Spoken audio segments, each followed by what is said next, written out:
चंद्रयान-3 कहाँ से लॉन्च किया गया? इसे सतीश धवन अंतरिक्ष केंद्र श्रीहरिकोटा जो आंध्र प्रदेश में है वहां से लॉन्च किया गया है। चंद्रयान किया गया है तो इसे भी सतीश धवन अंतरिक्ष केंद्र श्रीहरिकोटा से लॉन्च किया गया है। दोनों एक ही जगह से लॉन्च किए गए हैं। नेक्स्ट है मिशन चंद्रयान-3 कब लॉन्च किया गया था?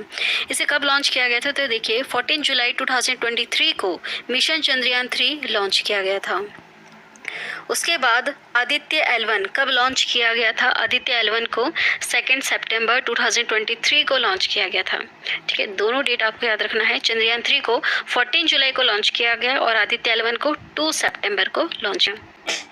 नेक्स्ट है चंद्रयान-3 चंद्रमा के किस हिस्से पर उतारा गया है?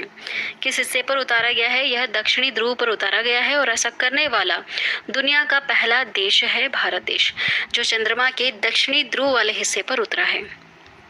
ठीक है, चलिए अब नेक्स्ट देखिएगा। आदित्य L1 मिशन को सूर्य पृथ्वी प्रणाली के पास किस ऑर्बिट में स्थापित किया जाएगा? जैसे अभी हमने देखा चंद्रयान-3 जो है यह चंद्रमा के दक्षिणी ध्रुव वाले हिस्से पर उतारा गया है, लेकिन आदित्य L1 की हम बात करें तो देखिए यह है सूर्य, यह है हमारी पृथ्वी। अब यहाँ पर कुछ पॉइंट्स देख रहे होंगे, जैसे यहाँ पर L1, L2, L3, L4 और L5, ये कुछ ऐसे पॉइंट्स है जहाँ पर पृथ्वी और सूर्य का जो ग्रेविटेशनल फोर्स है वो न्यूट्रल हो जाता है। अगर इस पॉइंट पर कोई ऑब्जेक्ट या फिर कोई यान आकर के ठहरता है तो वहीं पर ही रहेगा, ना ही वह सूर्य की तरफ जाएगा और ना ही पृथ्वी की तरफ, एक ही जगह पर रहेगा, जिसकी वजह से ही वहाँ पर ही यह रुक करके सूर्य का अध्ययन अच्छी तरह से कर पाएगा। तो इसी पॉइंट पर पहुँचा रहे हैं।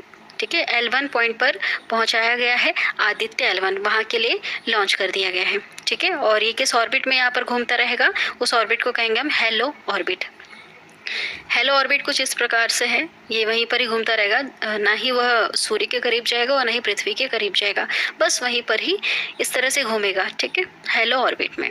नेक्स्ट देखिएगा, मिशन चंद्रयान-3 का उद्देश्य क्या है? तो देखिए चंद्रमा की सतह पर सुरक्षित और सॉफ्ट लैंडिंग प्रदर्शन करवाना था, जो सफल हो चुका है। दूसरा था रोवर को चंद्रमा की सतह पर चलते हुए दिखाना है, यह भी सफल हो चुका है। ठीक है, तीसरा है लैंडर और रोवर के माध्यम से चंद्रमा की सतह का वैज्ञानिक अध्ययन करना है, जो अभी भी चल ही रहा है।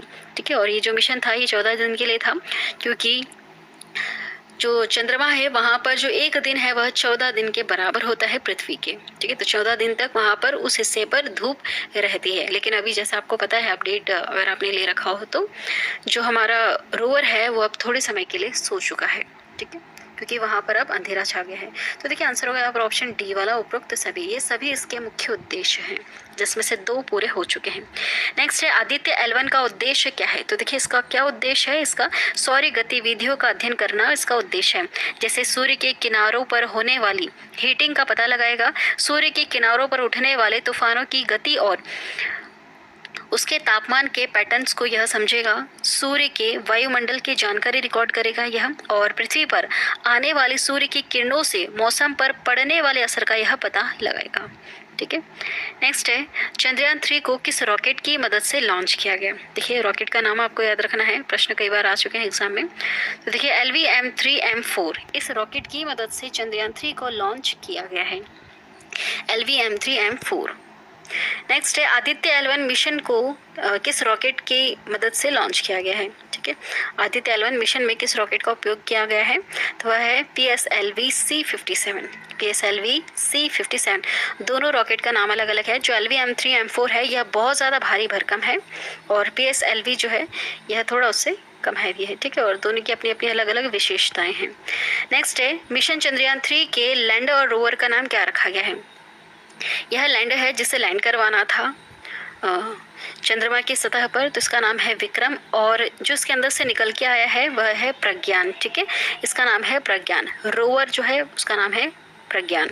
और जब यह चल रहा है तो वहाँ पर जो मून की जो सतह है ना, वहाँ पर कुछ भारत देश के कुछ राष्ट्रीय चिन्हों को वह छोड़ता हुआ जा रहा है। जैसे इसरो को, तो इसरो के जो निशान है उसको भी छोड़ रहा है, उसके लोगों को, और साथ में हमारे भारत देश का जो राष्ट्रीय प्रतीक है, राष्ट्रपति कौन सा अशोक स्तंभ है, उसका भी वहाँ पर चिन्ह छोड़ रहा है। नेक्स्ट है आदित्य L1 में L1 क्या है? ये L1 पॉइंट अभी हमने देखा, ये L1 पॉइंट क्या है? जहाँ पर सूर्य और पृथ्वी का जो ग्रेविटेशनल फोर्स है वो 0 हो जाएगा। मान लीजिए यह यान